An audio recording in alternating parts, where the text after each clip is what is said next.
Hello, everyone. This is Jim Okerzinski with your Week 6, Chapter 4 lecture video part 1. Yes, I said part 1. I'm going to break this up into two parts this week for Chapter 4. There is much to talk about. So let's begin with Chapter 4 with exercises 4.1 and 4.2. Everybody's working through those prompts and threads in the discussion boards. I will get a chance to review those quickly. And the purpose behind this is to get you thinking and making a transition from research and reporting with your sources to working with them in the way of integrating their source information into a research essay. Okay. Dialogue with Dave will get you thinking about the people aspect of your research topic. How does it affect people? What does Dave ask you in the activity, right? So I also put forth, and I'll talk about it throughout the lecture videos, about some questions like, so what? Who cares? And why does this matter to me? So, something to think about, and we'll talk about those in part 2 of the lecture video on chapter 4. So, exercise 4.2 gets you thinking about a thesis statement. Now, if you do not plan on putting forth a thesis statement in the standard format, and then spend your essay time supporting it. The delayed thesis is an opportunity for you to work through your topic, but sometimes exercise 4.2 lets students start thinking about a main point, right? You want to have a main point. Every essay has to have a main point. So those activities are designed in chapter 4 to help you through those particular aspects of transitioning into drafting.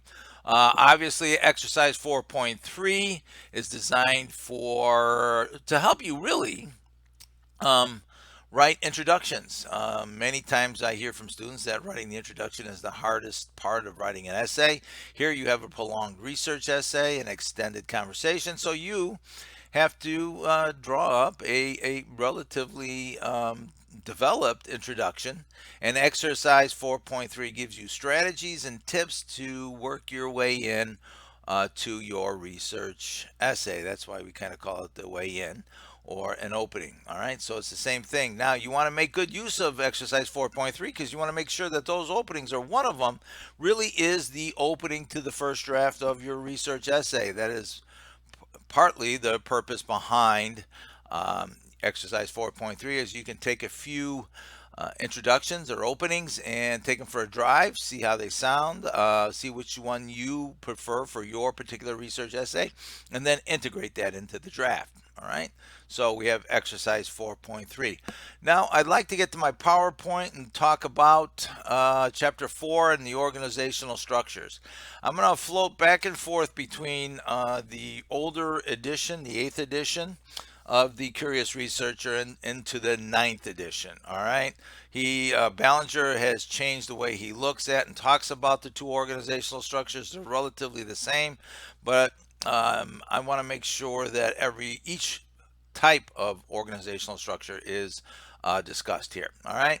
So the first one that he talks about is narrative logic or delayed thesis structure, is the old way of referring to it. In fact, in the textbook, Ballinger himself mentions delayed thesis structure in the section where he talks about narrative logic. This is more in line with exploring or writing about your topic in a way that he really refers to it as exploring or arguing, right?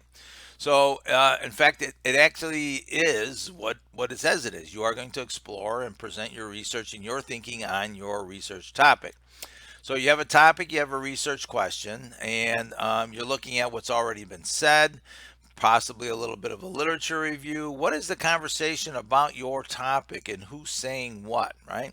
So, you want to look at these organizational structures of what do I want to know, what has already been said by others, and what do I think of what's been said. So this is your analysis, your critical thinking based on the information you've discovered. Okay. What do I think of what's been said? You're generating some knowledge through your own critical thinking, and you certainly want to explore your thinking in an exploratory organizational structure.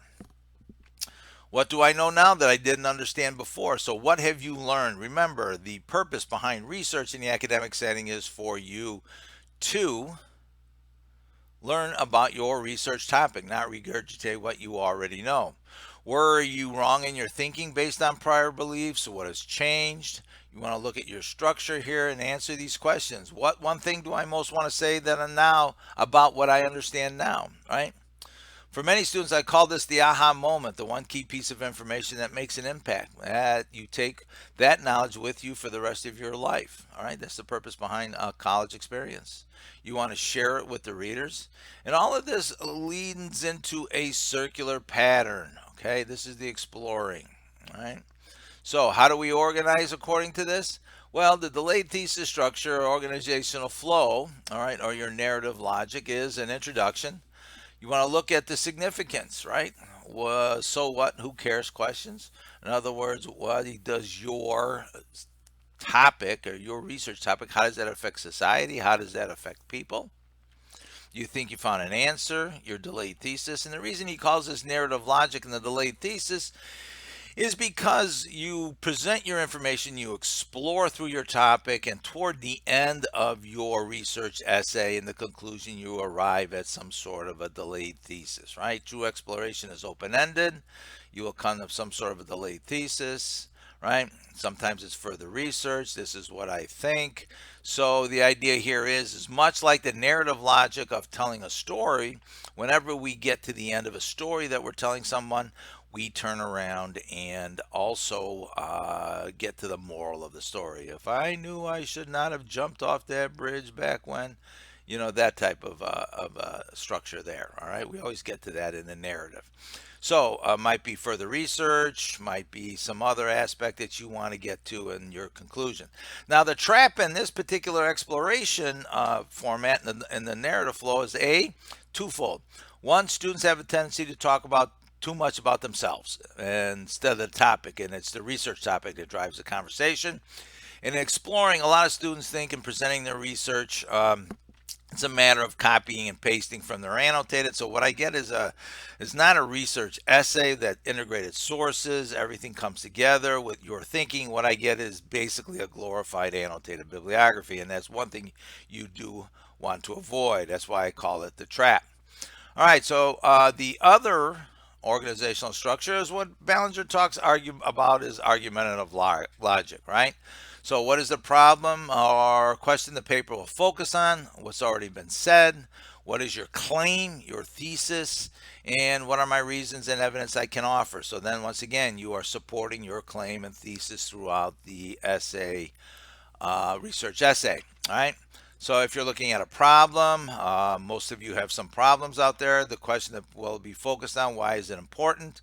Who has said something about it and what have they said and what is the claim? You want to have a strong thesis, hence the activity we're doing in exercise 4.2, right? My reasons and evidence, you want to offer evidence from your sources, to support your thinking, also from your personal experience, and I'll talk about that a little bit more in the next part 2 lecture video, right?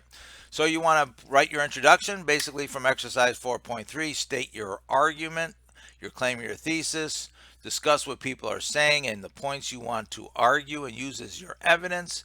The significance, again, for this is so what and who cares and why does your argument matter, right?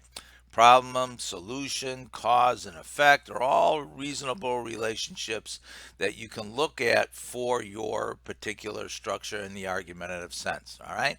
So I'm going to end this part 1 of lecture video here for chapter 4 about the organizational patterns, and look for the part 2 of the lecture video coming within a day or so as we move into drafting. All right, good luck.